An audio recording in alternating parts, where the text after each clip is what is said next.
On va se pencher sur un sujet absolument fascinant, l'ambition professionnelle chez les femmes. C'est un objectif qui est célébré, encouragé, et pourtant, il s'accompagne très souvent d'une sorte de malaise, d'un sentiment étrange. C'est un vrai paradoxe, et c'est exactement ça qu'on va essayer de démêler ensemble aujourd'hui. Alors, pour commencer, regardez bien ça. C'est assez parlant, non?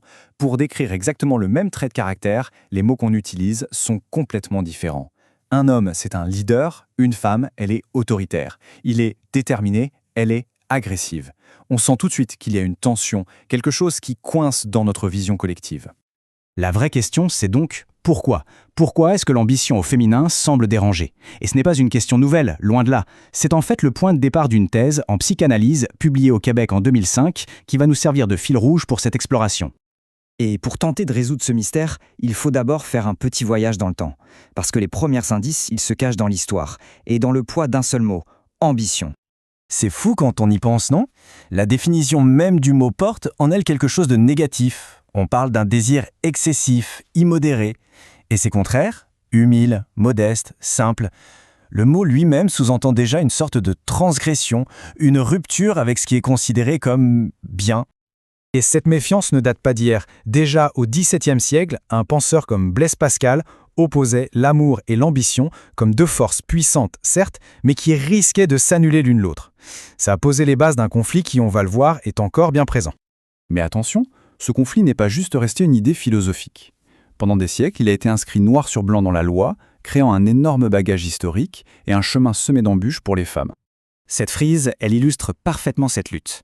Ce n'était pas du tout une progression linéaire, mais plutôt une longue histoire de pas en avant et de pas en arrière. Pour donner une idée de l'ampleur du chemin parcouru, il a fallu attendre 1964, avec la Révolution tranquille au Québec, pour que l'incapacité juridique de la femme mariée soit enfin abolie. 1964. Forcément, tout ce poids de l'histoire, il a laissé des traces profondes. Le conflit a en quelque sorte quitté les textes de loi pour venir s'installer directement à l'intérieur, dans la psyché des femmes. Et c'est là que l'étude révèle quelque chose de vraiment fascinant. Les femmes ambitieuses, elles-mêmes, ont intégré un stéréotype très puissant et très négatif. Elles ont peur de devenir ce que la société a longtemps dépeint comme la vraie femme ambitieuse. Et c'est ça le cœur du problème. Même les femmes qui réussissent, qui ont du succès, se sentent obligées de rejeter une version d'elles-mêmes qu'on leur a appris à voir comme monstrueuse, comme dénaturée. Ça crée une sorte de tiraillement intérieur permanent. La thèse met un nom là-dessus, la transmission psychique intergénérationnelle. L'idée est très forte.